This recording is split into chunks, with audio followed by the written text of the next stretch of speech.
શ્રી કડવીબાઈ વિરાણી કન્યા વિદ્યાલય રાજકોટની યુટ્યુબ ચેનલમાં તમારું સ્વાગત છે. વ્યવસાયલક્ષી ગૃહ વિજ્ઞાન પ્રવાહ હાઉસકીપિંગ ધોરણ 11 વિષય સોશિયલ સ્કિલ્સ એન્ડ રિપોર્ટેબલ મેટર્સ પ્રકરણ 7 વ્યક્તિત્વના વિકાસ અને તંદુરસ્તીમાં યોગનો ફાળો તાસ 6.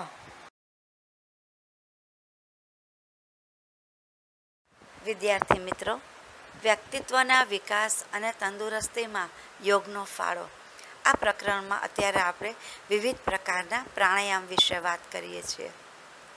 આ પ્રાણાયામને આ જ નિયત કરેલા ક્રમમાં કરવાથી વધારે ફાયદો થાય છે. જો આપણને એટલો ટાઈમ ન હોય તો એક કપાલભાતિ કરી લઈએ તો પણ ચાલે. કપાલભાતિમાં થોડું સ્ટ્રેન્થ વધારે પડે છે. ક્યારેક વધારે નબળાઈ લાગતી હોય તો માત્ર અનુલોમ વિલોમ કરી લેવાથી પણ આપણી નિયમિતતા જળવાઈ રહેશે, શક્તિ ઓછી વપરાશે અને જરૂરિયાતના બધા જ લાભ આપણને મળતા રહેશે. આ કડીમાં આજે આપણે ઓમકારનો જાપ એટલે કે ઉદ્ગીત પ્રાણાયામ વિશે વાત કરવાના છીએ. અગાઉ દર્શાવેલા બધા જ પ્રાણાયામ કર્યા પછી શ્વાસ અને ઉચ્છ્વાસની ક્રિયા ઉપર ધ્યાન કેન્દ્રિત કરીને પ્રાણની સાથે ઓમના ઉદ્ગાર સાથે ધ્યાન કરો. આ વાતને સમજી લઈએ કે શ્વાસ અને ઉચ્છ્વાસની ક્રિયા ઉપર ધ્યાન કેન્દ્રિત કરવાનું છે. શ્વાસ અને ઉચ્છ્વાસ સહજતાથી નિરંતર થયા કરે છે આપણી જાણ બહાર. એના ઉપર આપણે ખાસ ધ્યાન ક્યારેય આપતા નથી હોતા, પણ ખરેખર તો આ જે પ્રોસેસ છે શ્વાસ અને ઉચ્છ્વાસની, એ આપણા દરેક કામ ઉપર, દરેક ક્રિયા ઉપર એ અસર કરે છે. પછી એ વિચારવાની હોય, વાણીની હોય કે કોઈ પણ પ્રકારનું વર્તન હોય, એ આના ઉપર આધારિત હોય છે.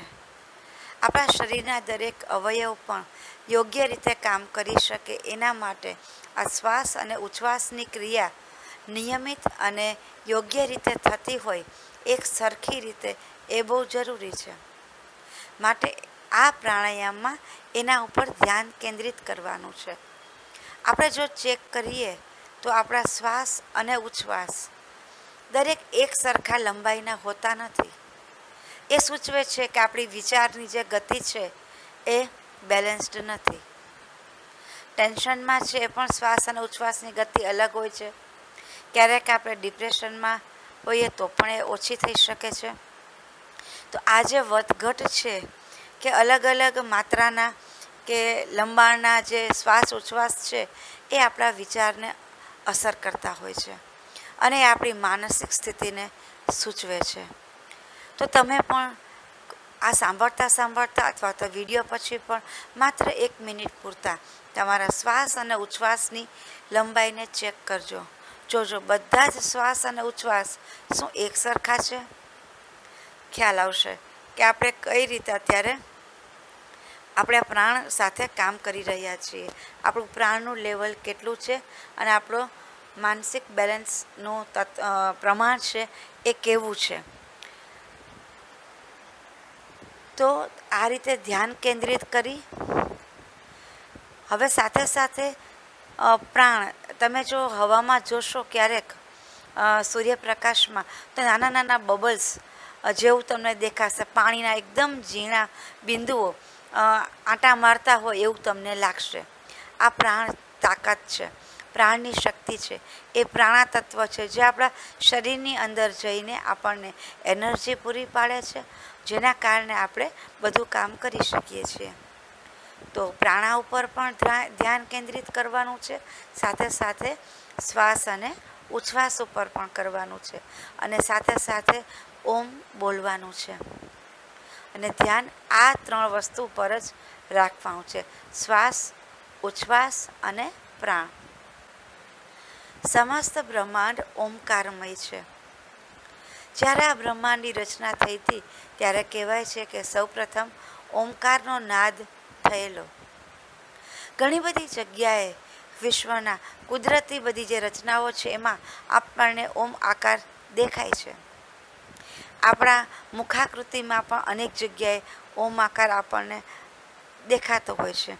કાનની રચનામાં 2 ભ્રમરની વચ્ચેના આકારમાં, નસકોરાની જગ્યાએ આપણા હોઠ ઉપલા હોઠનો આકાર જે જોઈએ તો એ ઘણી બધી જગ્યાએ ઓમકાર છે એ સ્થિત છે. પરંતુ ઓમકાર કોઈ વ્યક્તિ કે આકૃતિ માત્ર જ નથી, પરંતુ તે એક દિવ્ય શક્તિ છે જે આખા એ બ્રહ્માંડનું સંચાલન કરી શકે છે. તમે વિજ્ઞાનમાં ભણી ગયા છો આકાશગંગા, આવી અનેક આકાશગંગાઓ છે.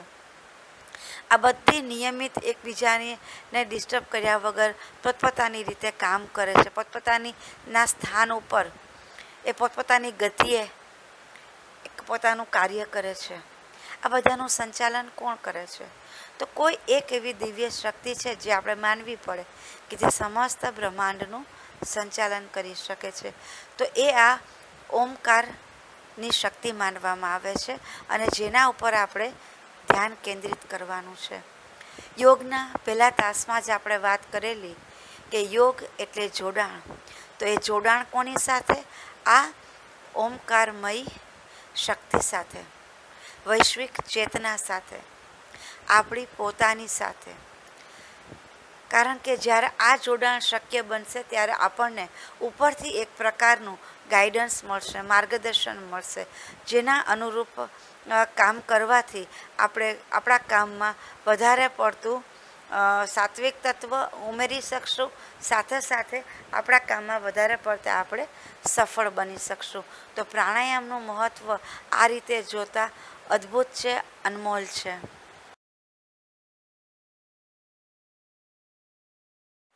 માત્ર દ્રષ્ટા બનીને શ્વાસ ઉચ્છ્વાસની ક્રિયા લાંબી અને સૂક્ષ્મ સ્વરૂપે કરતા રહો અને પ્રત્યેક શ્વાસની સાથે ઓમકારનું ધ્યાન કરો. એટલે કે શ્વાસ અને ઉચ્છ્વાસની જે ક્રિયા થાય છે સહજતાથી, એમાં આપણે કાંઈ ખલેલ પહોંચાડવાની નથી, કોઈ પ્રયત્ન કરવાનો નથી, એમાં વધઘટ કરવાની નથી.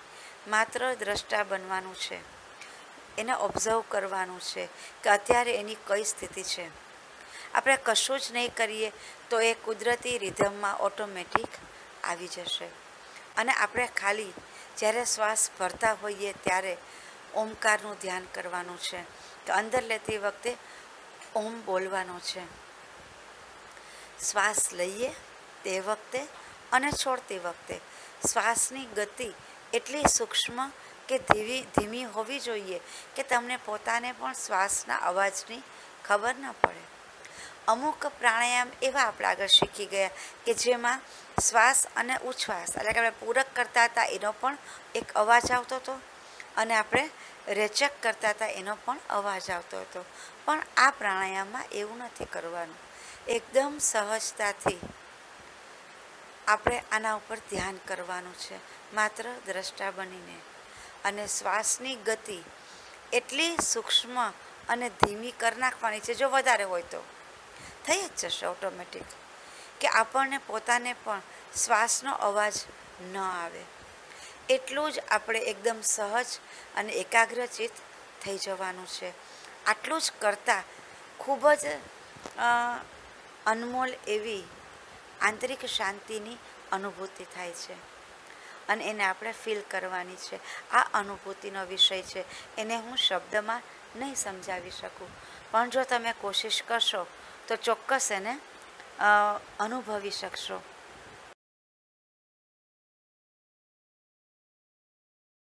કોઈ પણ સાધનાની વાત જ્યાં આવે ત્યાં એક દિવસમાં કદાચ આપણને એની ચરમ કક્ષાની અનુભૂતિ ન થાય, પણ નિયમિત આપણે એનો અભ્યાસ કરતા રહીએ તો ધીરે ધીરે એવું બનશે કે જેમ જેમ અભ્યાસ વધતો જશે એમ 1 મિનિટમાં માત્ર એક જ વખત શ્વાસ અને ઉચ્છ્વાસની ક્રિયા થાય એવું બની શકે. અત્યારે તમારે કદાચ 18 કે 20ની હોઈ શકે, કારણ કે આપણે બહુ જ સ્પીડમાં વિચારતા હોઈએ, કોઈ કામ કરતા હોઈએ, ચારે બાજુએ મગજ અલગ અલગ પ્રકારના વિચાર કરતા હોય ત્યારે શ્વાસ અને ઉચ્છ્વાસની ગતિ છે એ વધારે હોય, શ્વાસ ટૂંકા હોય છે. પણ ધીરે ધીરે જેમ જેમ આના ઉપર આપણે ધ્યાન કેન્દ્રિત કરશું એમ ખોટા વિચારો છે એ અટકી જશે અને શ્વાસ અને ઉચ્છ્વાસની જે લંબાઈ છે એ વધતી જશે. પરિણામે આપણી ઉંમર પણ વધે. તમે સાંભળ્યું હશે કે આપણી ઉંમર માનવીની કે કોઈ પણ પ્રાણીની એના શ્વાસની સંખ્યા ઉપર આધારિત હોય છે. જેના શ્વાસ લાંબા એ વ્યક્તિ લાંબુ જીવી શકે. આ ક્રિયા કરતાં કરતાં નાસિકાથી એટલે કે નાકના અગ્રભાગથી ફેફસા સુધીનો માર્ગ અને એની ક્રિયાને જુઓ. માત્ર જ્યારે આપણે શ્વાસ લેતા હોઈએ ત્યારે જુઓ કે હવા ધીરે ધીરે ધીરે ધીરે ક્યાં જાય છે, શું થાય છે. બહુ જ ધીરેથી, કાંઈ ખબર ન પડે તો પણ ટેન્શન નથી કરવાનું, પણ આપણે સહજતાથી આ ક્રિયાને ધીમી પહેલાં તો અને પછી લાંબી કરવાની કોશિશ કરવાની છે. એનાથી શાંતિ, સહજતા અને એકાગ્રતાની પ્રાપ્તિ થશે. અને આ એવા ગુણ છે કે જે કોઈ પણ કામમાં સફળ થવા માટે ખૂબ જરૂરી છે. વ્યવસાયલક્ષી વ્યક્તિ તરીકે આગળ જતાં તમારે જ્યારે ખૂબ મોટા મોટા નિર્ણય લેવાના આવે ત્યારે કોઈક એવી પરિસ્થિતિ સર્જાય તો ત્યારે પણ ગમે તે સંજોગોમાં સહજ રહીને જ્યારે અગત્યના નિર્ણય લેવાના હોય ત્યારે જે માનસિક સ્થિતિની જરૂરિયાત હોય છે એ આપણને આ પ્રાણાયામથી પ્રાપ્ત થાય છે. પરિણામે આપણે કોઈ પણ સંજોગોમાં ગભરાઈ ન જઈએ અને યોગ્ય નિર્ણય સહજતાથી લઈ શકીએ.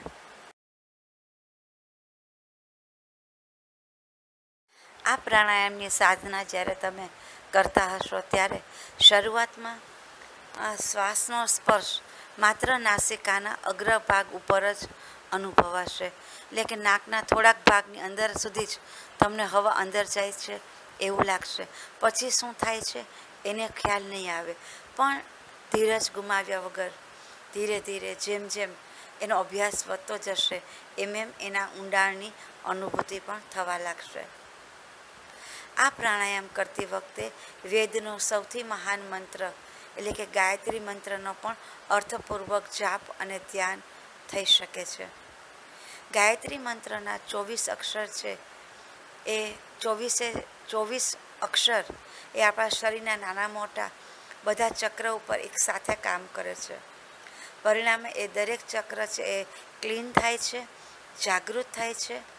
અને પરિણામે આ ચક્ર દ્વારા જ જે આપણું શરીર અને મન સંચાલિત થાય છે એ કામ બહુ સરસ મજાનું થઈ શકે છે. આપણી ચેતના છે એ પણ વિકસિત થાય છે. દરેક જીવંત નિર્જીવ વસ્તુ સાથે પણ આપણે એક પ્રકારનો એકતાનો ભાવ અનુભવી શકીએ છીએ.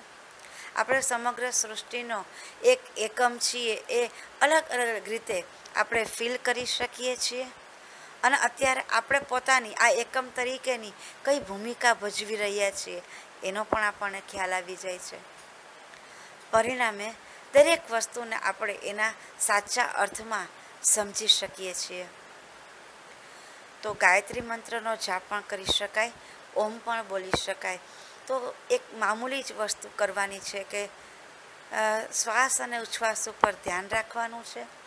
એને સહજ, ધીમા અને લાંબા કરતા જવાના છે, પણ કોશિશ નથી કરવાની. ફોર્સફુલી કાંઈ કરવાનું નથી. ઓટોમેટિક આ વસ્તુ થશે. દરેકને આ અનુભવ અલગ અલગ સમયે થઈ શકે. આપણી પોતાની પણ એક ગતિ હોય છે, નિશ્ચિત ગતિ હોય છે. એ ગતિ મુજબ આપણી પોતાની પણ એક શ્રદ્ધા હોય છે. એ તત્વ આ બધું જ સાથે થઈને આપણને ક્યારે કઈ અનુભૂતિ થશે એ નક્કી થતું હોય છે. પરિણામે વિશ્વાસ ગુમાવ્યા વગર સંપૂર્ણ શ્રદ્ધાથી આ પ્રાણાયામ કરવાથી સહજ માનસિક શાંતિની પ્રાપ્તિ થાય છે. જે કોઈ પણ ક્ષેત્રે સફળ થવા માટે અથવા તો સહજતાપૂર્વક કોઈ પણ કર્તવ્યને પૂરું કરવા માટે આપણને એનર્જી પૂરી પાડે છે. સાથે સાથે સહજતા અને માનસિક શાંતિ અને એકાગ્રતાને પણ આપણને પ્રાપ્તિ કરાવે છે. उद्गीत प्राणायाम आज्ञा चक्र में ही मन को टिका के रखना. जैसे सूर्योदय होता है ऐसी एक ज्योति का आभा, एक तेज, एक प्रकाश, एक दिव्य ज्योति आज्ञा चक्र में सहज प्रकट होती है भ्रामरी के बाद.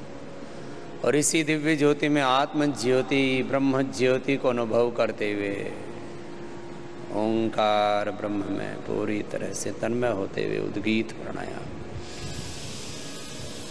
ओ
मौन हो जाए।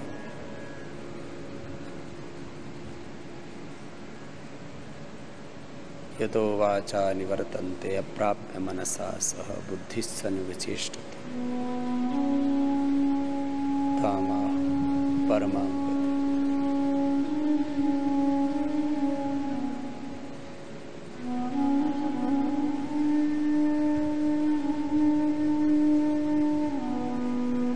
ओंकार,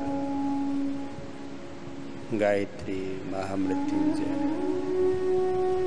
किसी भी नाम या मंत्र का आश्रय लेकर के हम भगवान की स्तुति, प्रार्थना, उपासना करते हैं। यही ध्यान के मूल 3 चरण।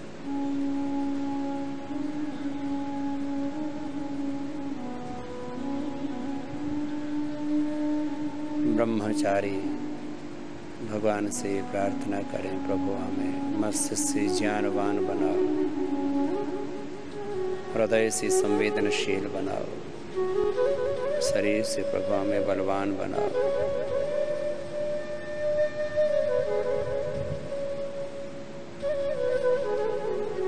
ब्रह्मचारियों से, युवक युवतियों से लेकर के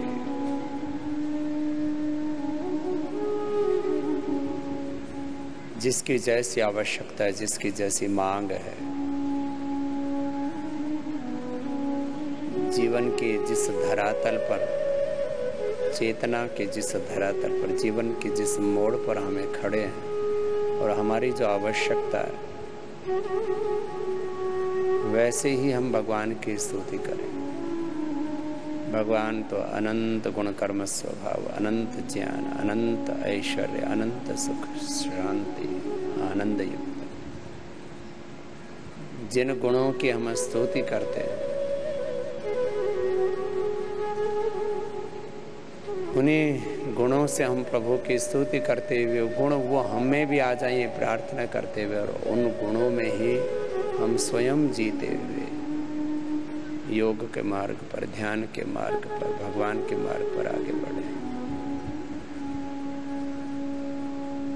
ओम यह अनंत का सूचक, अनंत ज्ञान, अनंत प्रेम, अनंत करुणा, अनंत प्रसन्नता, अनंत शांति, अनंत ऐश्वर्य, अनंत गुण कर्म स्वभाव युक्त है। प्रभु आपकी इन दिव्यताओं को मैं भी पाऊं, आपके ज्ञान से, आपकी संवेदनाओं से, आपके सामर्थ्य से, आपके दिव्य ऐश्वर्य से मैं भी युक्त हो जाऊं। ऐसे भगवान की स्तुति, भगवान से प्रार्थना और भगवान की उपासना में पूरी तरह से तल्लीन होकर के ओंकार या गायत्री आदि का आश्रय लेकर के थोड़ी देर ध्यान करें। फिर दोनों हाथ ऊपर उठाएं, दोनों हाथों को आपस में रगड़ें, फिर दोनों हाथ आंखों पर रख करके आंखें खोलें। ध्यान के उपासना के 3 चरण बताए। क्या क्या बताया आपको? स्तुति, प्रार्थना, उपासना। जो अब आप भोर में स्तुति करते हैं, दिन भर उसको जगाना, एक ये एकांत में योग करना, इसको कहते हैं साधना काल का योग। फिर व्यवहार काल में क्या करना कि प्रभु ने जो हमारे भीतर अनंत ज्ञान दिया हुआ है, अनंत संवेदनाएं दी हुई है, अनंत सामर्थ्य दिया हुआ है, उसको दिन भर जगाना, ये योग का व्यवहारिक स्वरूप है। વિદ્યાર્થી મિત્રો, આ પ્રકરણમાં પ્રાણાયામ અહીંયા પૂરા થાય છે. હવે આપણે આગળ વાત કરવાના છીએ આસન વિશે. આસનની વ્યાખ્યા આપણે અગાઉ જોયેલી યોગના 8 અંગમાં, કે શરીર સ્થિર રહે અને મનને સુખ પ્રાપ્ત થાય એ જાતની શરીરની સ્થિતિને આસન કહેવામાં આવે છે. આસન એટલે કોઈ એક મુદ્રામાં બેસી જવું, કોઈ એક પગની અવસ્થા કરી અને આપણે બેસી જવું એટલું જ નથી, કે અલગ અલગ પ્રકારે શરીરના અંગ મરોડ કરવા એટલા જ પૂરતી વ્યાખ્યા સીમિત નથી. અહીંયા એને સમજવા જેવી વાત છે કે શરીરમાં એક પ્રકારની સ્થિરતા રહે છે. તમે જોયું હશે તો ઘણી વ્યક્તિ કારણ વગરની અંગચેષ્ટાઓ કરતી હોય છે, હાથની, પગની, ઇવન આંખની, મોઢાની. જેટલી અંગચેષ્ટાઓ વધારે એટલી એ વ્યક્તિની ચંચળતા વધારે છે એમ સમજી શકાય. તો પહેલાં તો એ ખોટી ચંચળતાને દૂર કરવાની છે, એમાંથી બહાર નીકળવાનું છે. તો શરીરમાં એક પ્રકારની સ્થિરતા કરવાની છે ઊભી. બીજું છે મનને સુખ પ્રાપ્ત થાય. જ્યારે ખોટી ચંચળતા દૂર થાય ત્યારે મનની એકાગ્રતા અને શાંતિમાં વધારો થાય છે. જ્યાં શાંતિ હોય ત્યાં સુખ હોય જ. એ જાતની જ્યારે શરીરની સ્થિતિ હોય, એટલે કે શારીરિક અને માનસિક, શરીર શારીરિક રીતે સ્થિર હોય અને મનમાં પણ એક પ્રકારની શાંતિ અને સુખની અનુભૂતિ હોય, આ સ્થિતિને આસન સાચા અર્થમાં કહી શકાય. આસન કરવાથી ફાયદાઓ શું થશે? તો કે નાડીઓની શુદ્ધિ. આપણે અનુલોમ વિલોમમાં વાત કરી ગયા કે કેટલા કરોડ નાડીઓ આપણા શરીરની અંદર રહેલી છે, એ બધાની શુદ્ધિ થાય છે. આપણે શરીરની અંદરની નાડીઓને બીજી કોઈ રીતે શુદ્ધ કરી શકતા નથી, અને એ શુદ્ધ થશે તેમાં વ્યવસ્થિત રીતે લોહીનો અને પ્રાણાની અવર જવર થશે. પરિણામે સ્વાસ્થ્યની વૃદ્ધિ થશે. સંપૂર્ણ સ્વાસ્થ્યની આપણે પ્રાપ્તિ કરી શકીએ, એટલે કે તન અને મનની સ્ફૂર્તિ પ્રાપ્ત થશે. જે વ્યક્તિ સંપૂર્ણ સ્વસ્થ હોય એ સ્ફૂર્તિવાળી પણ હોય, એનામાં આળસ નહીં હોય. પ્રાણ વહન કરનારી બારીક નળીઓને નાડી કહેવાય છે. જે પ્રાણા આપણે બહારે જોઈએ છીએ, શ્વાસમાં અંદર લઈએ છીએ, એ એકે એક નાડીમાં જાય છે અંદર, અને એક એક કોષ સુધી પહોંચે છે. તેની સંખ્યા ઘણી છે, જે આપણે આગળ જોયું અનુલોમ વિલોમમાં. ઈડા, પિંગળા અને સુષુમ્ણા એ 3 મુખ્ય છે આમાં. એમાં પણ સૌથી વધારે મહત્ત્વપૂર્ણ સુષુમ્ણા છે, જે જ્ઞાનનું વહન કરે છે. કુંડલીની શક્તિ જ્યારે જાગૃત થાય છે ત્યારે એને ઉર્ધ્વગમન થવામાં આ નાડી મદદરૂપ થાય છે. કોઈ પણ આસન, પ્રાણાયામ સમયે અલગ અલગ ચક્રો ઉપર ધ્યાન કેન્દ્રિત કરવાનું હોય છે, તો તેના વિશે આપણે જાણવું જરૂરી છે. જે જગ્યાએ આપણે ધ્યાન આપીએ એ જગ્યા એ એનર્જી વધારે વધી જાય અને એ ચક્ર વધારે સરસ કામ કરી શકતું હોય છે. તો કયું આસન કયા ચક્રની જાગૃતિ માટે છે અને કયું ચક્ર શરીરના કયા અવયવને સરસ રાખે છે એના ઉપર એનું સંચાલન છે. આ બધી જ વસ્તુની જો આપણને ખબર હોય અને એ રીતે આપણે ધ્યાનને એ જગ્યાએ ફોકસ કરીએ તો આપણને ખૂબ સરસ આસનના લાભો મળી શકે. તો આપણે આગળ એના વિશે પણ જાણીએ.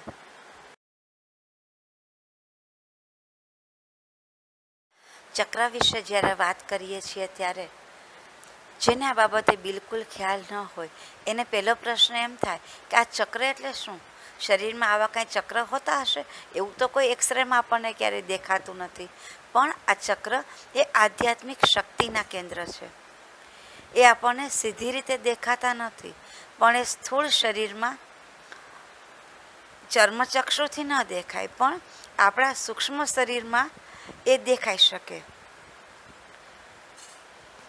તો આ ચેપ્ટરમાં આપણે ચક્રના ખાલી સ્થાન વિશે ભણવાનું છે, પણ દરેક ચક્રનું શું કાર્ય છે, એમાં કેવી કેવી નેગેટિવિટી આવી શકે, એની શું અસર થાય, કેમ એને પાછી સફાઈ થાય, એવું બધું જાણવાની જેની ઈચ્છા હોય તો એના બાબતના પણ આજકાલ અલગ અલગ પ્રકારના કોર્સીસ થતા હોય છે. એનું પણ એક અલગ નોલેજ છે. ચક્ર થેરાપી છે આખી, કે ખાલી ચક્ર ઉપર કામ કરવાથી આપણે ઘણા લોકોને સાજા કરી શકીએ, પોતે પણ થઈ શકીએ.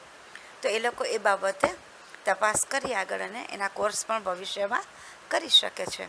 પણ અહીંયા આપણે માત્ર ટૂંકમાં એનો સાર સમજવાના છીએ, એના સ્થાન વિશે સમજવાના છીએ, કે જેથી કરીને તમારે જ્યારે કોઈ પ્રાણાયામ કે આસનમાં એમ કીધું હોય કે આ જગ્યાએ ધ્યાન કેન્દ્રિત કરવું, તો એની પાછળનો એક અર્થ હોય છે કે એ અંગચેષ્ટા વખતે આસનની જો અમુક જગ્યાએ ધ્યાન કેન્દ્રિત કરવામાં આવે તો આપણને એ આસનનો મેક્સિમમ લાભ મળે છે, અથવા તો એ પ્રાણાયામનો આપણને મેક્સિમમ લાભ મળી શકે છે.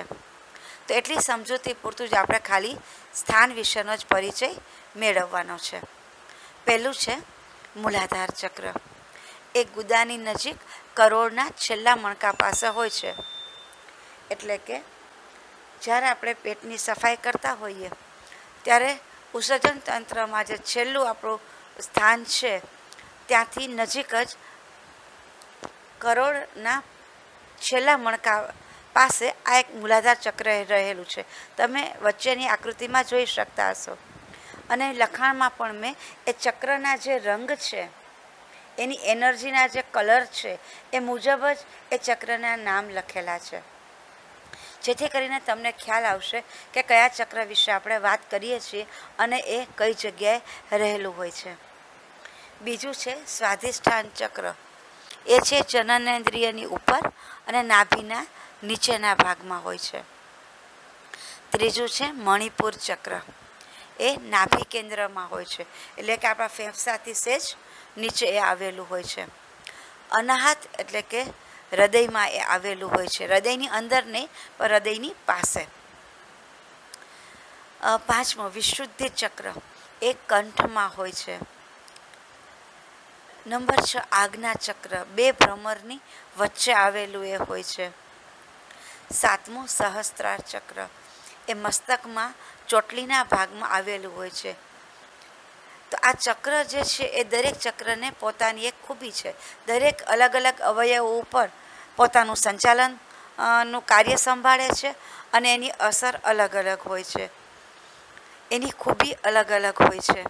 એના વિશે ડિટેલમાં ગૂગલ ઉપર પણ તમે સર્ચ કરી શકશો, તમને પુષ્કળ માહિતી મળી શકશે.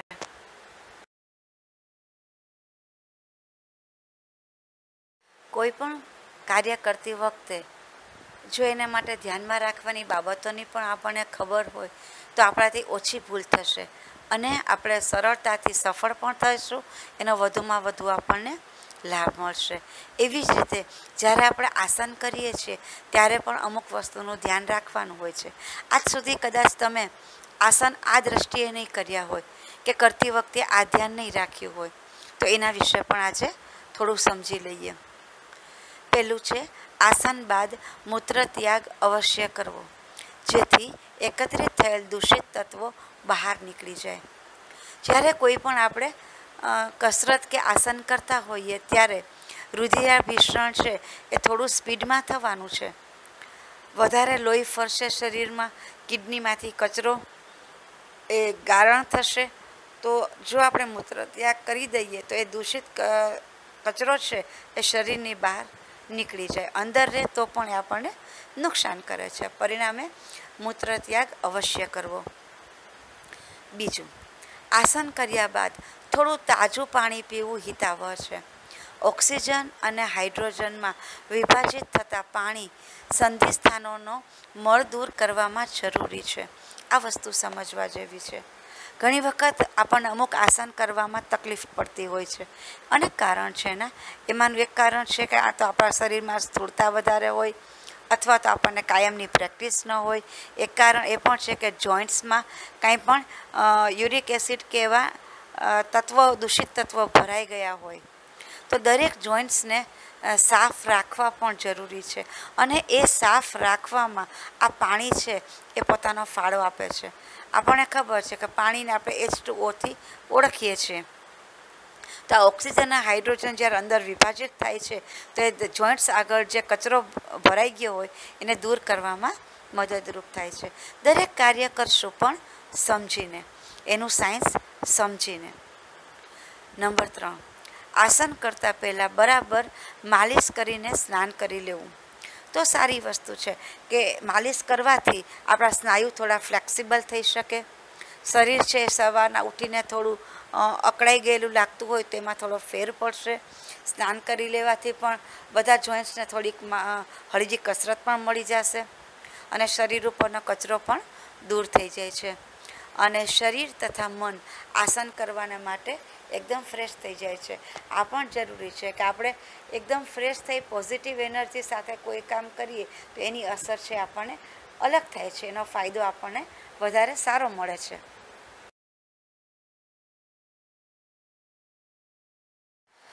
ચોથી બાબત છે, શરૂના સાધકે તમામ આસનો નોર્મલ શ્વાસથી કરવા. એટલે કે શ્વાસની ગતિ આપણે સહજ રાખવાની છે, જે આપણી કુદરતી હોય ફેફસાની ક્ષમતા મુજબ. ખોટું ખેંચાણ પણ કરવાનું નથી, ખોટા ટૂંકાવવાના પણ નથી. મોંને બંધ રાખીને નાક દ્વારા જ શ્વાસ લેવાનો છે, મોઢેથી નથી લેવાનો. 5મું, શરૂઆતના સાધકોએ આસન કુમળા તડકામાં જ કરવા, જેથી સૂર્યમાં રહેલી ઉર્જા પણ આપણને શરીરમાં પ્રાપ્ત થાય અને આસન આસાનીથી થાય છે. તમે આગળ ભણી ગયા છો કે સૂર્યના તડકાથી ચામડીની નીચે વિટામિન ડી મળે છે આપણને. તો એનો કુદરતી સ્ત્રોત છે. તો આપણે કૃત્રિમ રીતે લેવાની એને જરૂરિયાત નહીં પડે. હાડકાં મજબૂત બનશે અને આપણું શરીર છે એ મજબૂત રીતે ખડતલ રીતે કામ કરી શકશે, ખડતલ બનીને. અને આસન પણ બધા વ્યવસ્થિત આપણાથી થાય છે, કારણ કે સૂર્યની ગરમીને કારણે લોહી, માંસપેશી તથા હાડકામાં એક પ્રકારની સ્થિતિસ્થાપકતા એટલે કે ફ્લેક્સિબિલિટી આવે છે. થોડીક ગરમી હોય તો ફ્લેક્સિબિલિટી આવે છે. સાથે ધ્યાન રાખવાનું છે કે અતિ તેજ ધૂપમાં કે મધ્યાહનનો જે તડકો હોય 11-12 વાગ્યાનો એવો લેવાનો નથી, પણ 8 થી 9 વાગ્યાનો વધીને 9:30 સુધીનો કુમળો તડકો હોય એ જ આપણે લેવાનો છે. નહીં તો પાછી શરીરમાં ગરમી વધારે પ્રમાણમાં ઉત્પન્ન થાય તો એ પણ આપણને નુકસાન કરી શકે છે.